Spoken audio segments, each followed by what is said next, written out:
All right, let's dive right into this explainer. We're going to uncover exactly why so many CSS aspirants fall into the exact same trap year after year when picking their optional subjects. If you've been crunching the data, you already know there's this incredibly frustrating pattern. The vast majority of candidates spend months on grueling prep, right? But then they hit this invisible ceiling. They just cannot cross that 60-mark threshold. Well, today we're looking directly at the data and the examiner reports to figure out exactly why this is happening. It's honestly a tale as old as time in the CSS ecosystem. You pick a subject because, well, it feels familiar, it feels accessible, or maybe it just seems way less mathematically demanding than something like economics. So you study hard, put in the hours, but when those results finally come out, you're stuck in that dreaded 52 to 58 score range, just totally confused about what went wrong. You didn't fail, sure, but you definitely didn't excel. And here is the crucial reality we absolutely have to face. Compulsory subjects get you through, but optional subjects, those get you allocated. It's time we stop treating optionals like an afterthought or some kind of safe bet. Your optional subjects are literally the ultimate deciding factor for where you end up. Treating them like a simple memory test is exactly what's costing candidates their dream allocation. So here's our roadmap for today. We'll start with the trap itself, then look closely at sociology, international relations, and gender studies, before finally breaking down the winning strategy. Section 1, the trap, the illusion of easy subjects. There is a massive disconnect happening here. So many candidates are out there relying on generic notes, memorizing textbook definitions, and just robotically regurgitating them on paper. But here's the secret. The FPSC examiner does not care about theoretical recall. They test analytical application.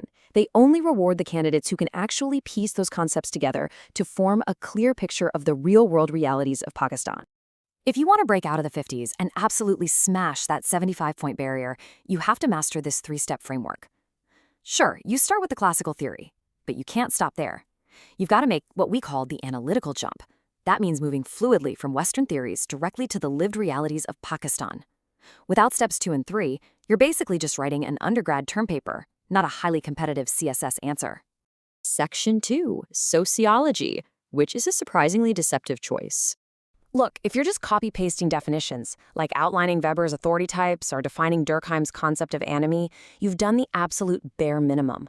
Think about it. The examiner is seeing literally thousands of papers defining those exact same terms. If you stop there, you're leaving all the real marks on the table, because you haven't shown how any of these frameworks actually operate within local Pakistani structures.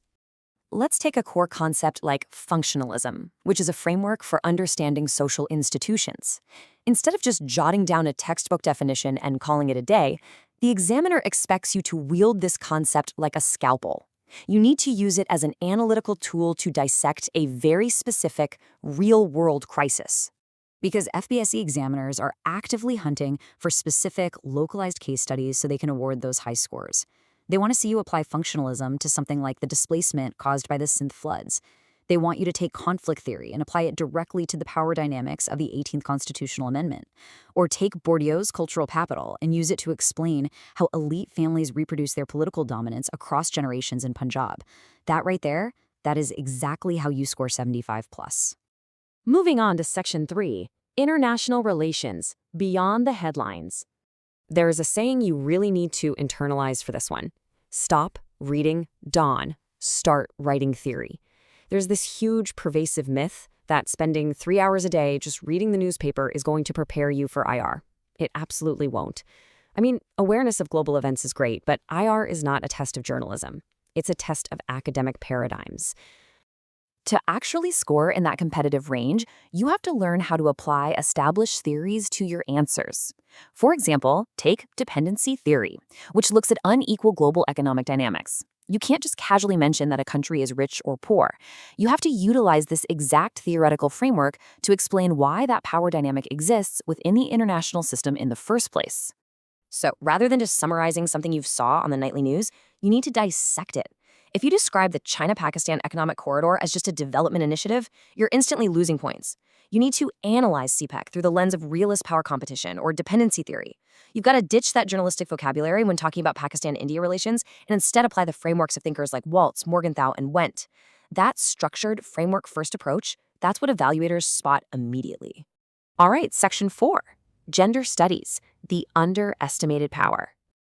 So many people just brush off gender studies as a soft subject, completely missing the rigorous theoretical traditions behind it. But here's the reality. It can actually be the highest scoring optional on your list, provided you move way past those surface-level definitions and understand what the subject truly demands of you. The real key to unlocking gender studies is deploying multi-layered concepts. Take the intersectionality framework, for instance, which looks at how different forms of discrimination overlap and combine in really complex ways. The examiner is literally waiting for you to use this rigorous theoretical tradition to deeply analyze local legislation and social structures. A truly competitive answer seamlessly bridges the gap between global gender discourse and Pakistani social realities. The examiner wants to see you analyze the Protection of Women Act through that intersectionality framework, meaning you're accounting for class, geography, and ethnic identity all at the exact same time. They want you to evaluate the status of women in Pakistan's labor market or assess the highly specific gendered dimensions of poverty in rural Punjab and KP. These aren't just buzzwords. They are incredibly substantive, complex, analytical domains. And finally, Section 5, the winning preparation strategy. Let's distill the core rule across all three of these subjects. Whether we're talking about sociology, IR, or gender studies, theoretical recall is just the minimum baseline. It just gets you in the door. Analytical application to Pakistan is the only currency that actually matters inside that examination hall. You have to break the myth, deeply learn the required theory, and then flawlessly execute the local application. Which brings us to your preparation environment itself. This stark, honest reality is that you cannot learn this level of nuanced, application-based analysis sitting in some massive lecture hall with 50 other students skimming generic notes from a generalist coaching academy. The depth you need to connect high-level theory to local reality, you simply won't find it there. To truly master this discipline, you need iterative feedback. You need to attempt answers, have them ruthlessly evaluated against examiner expectations, and then revise them. This requires small discussion batches and live interactive sessions. But most importantly, it requires learning from educators who actually have MS, M.Phil, or PhD-level expertise. We're talking about published faculty and university-level researchers who live and breathe this stuff and intimately understand the theoretical architecture. Look, you put months, sometimes years of your life into this exam. You only have one shot at allocation. And as we've seen throughout this explainer, the difference between a 55 and a 75 is entirely about how you apply theory to reality. So you really have to ask yourself, are you going to fall into the trap of rote memorization, or will you master the analytical jump and secure your future? Are you ready to give the examiner exactly what they want? Think deeply about that as you finalize your strategy.